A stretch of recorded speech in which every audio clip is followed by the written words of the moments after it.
Pablo, después de mostrarnos la humillación del Hijo de Dios, que vaciándose de toda su gloria, que haciéndose en nada, que tomando la forma de siervo y haciéndose obediente hasta la muerte y muerte de cruz, para cumplir el plan de salvación que había ideado el Padre, nos dice que Él muere por ti y por mí sin protestar, humilde, sabiendo que ese era el propósito de Dios Padre para salvar a los que Él había escogido.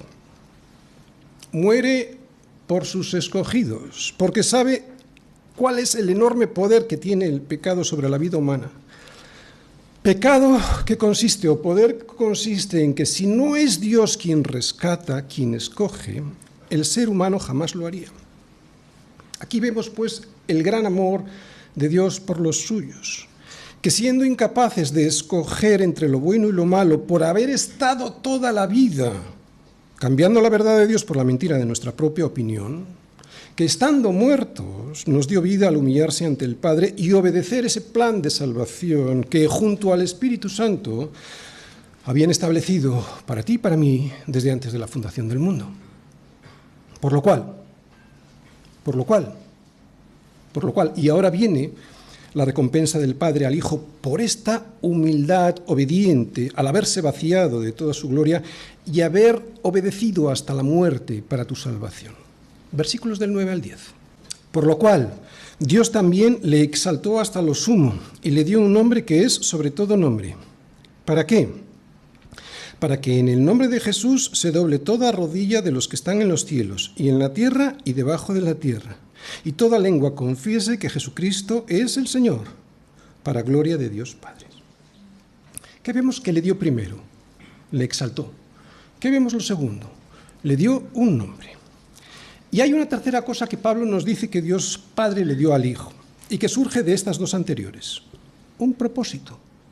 Todo eso tiene un propósito que veremos luego en los versículos 10 y 11.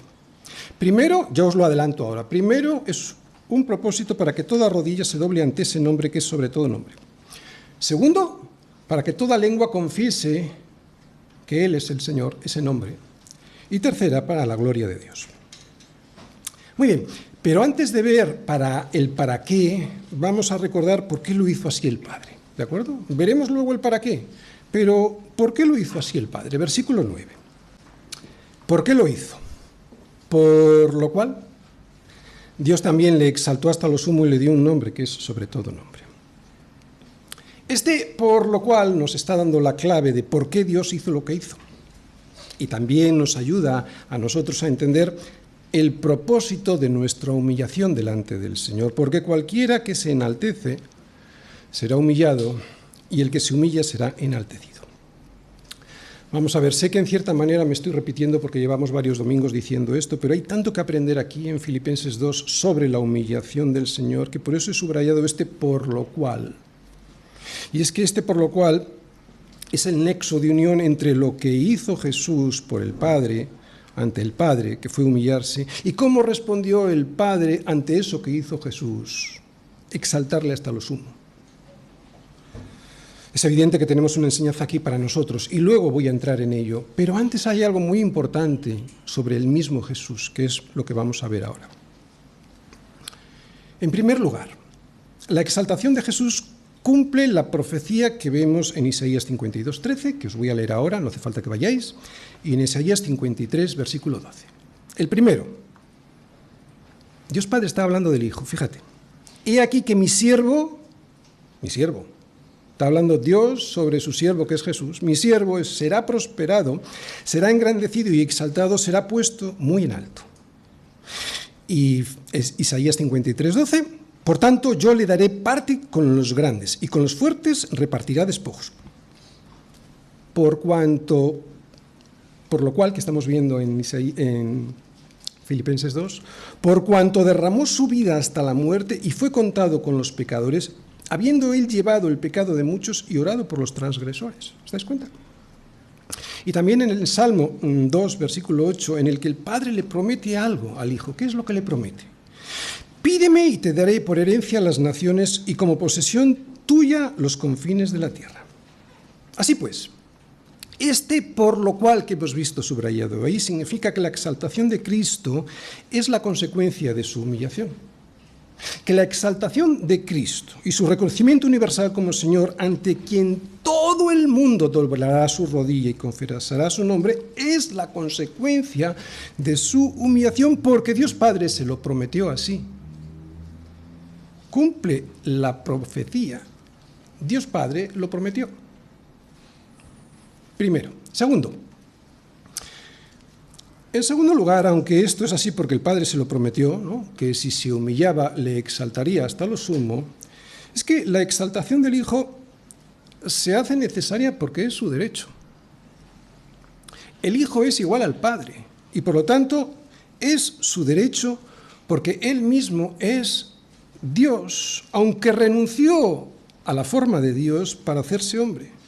Fijaros, esto es muy importante explicarlo porque el Padre no hace Dios al Hijo en el momento de la exaltación. Otra vez, el Padre no hace Dios al Hijo en el momento de la exaltación, ya lo era desde antes de la eternidad. Resumimos los dos primeros porqués. El primero, ¿por qué el Padre exaltó hasta lo sumo al Hijo? Porque se lo prometió. Y segundo, porque Él, Cristo, ya era Dios desde antes de la fundación del mundo. Y tercero, porque es una consecuencia lógica de su humillación. Tercero, ¿por qué? Porque el Padre ama al Hijo. Imagínate al Padre verle humillado como siervo para salvarte. Imagínate al Padre viéndole ir hacia la cruz a morir, siendo insultado y escarnecido.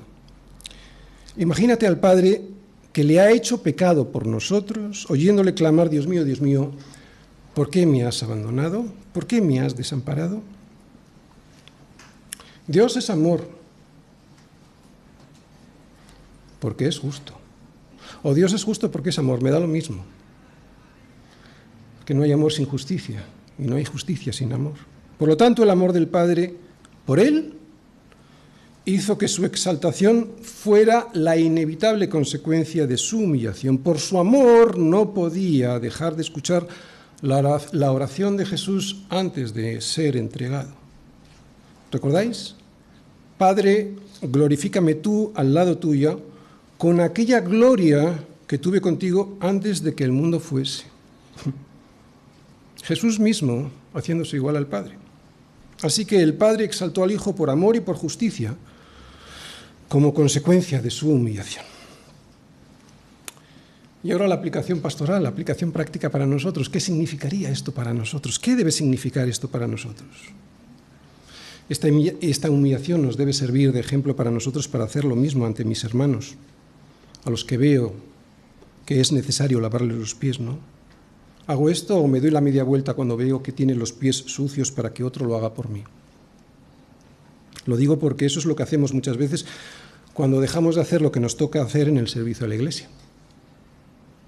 Que otro lo haga, porque no va a quedar sin hacer. Y eso es una vergüenza.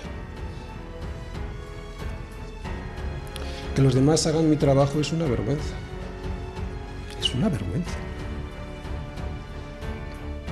Y Dios solo va a exaltar al que se humilla. Y el servicio es humillación. Sabemos que esta es la única manera como Dios exalta. Porque para Él cualquiera que se enaltece será humillado, y el que se humilla será enaltecido.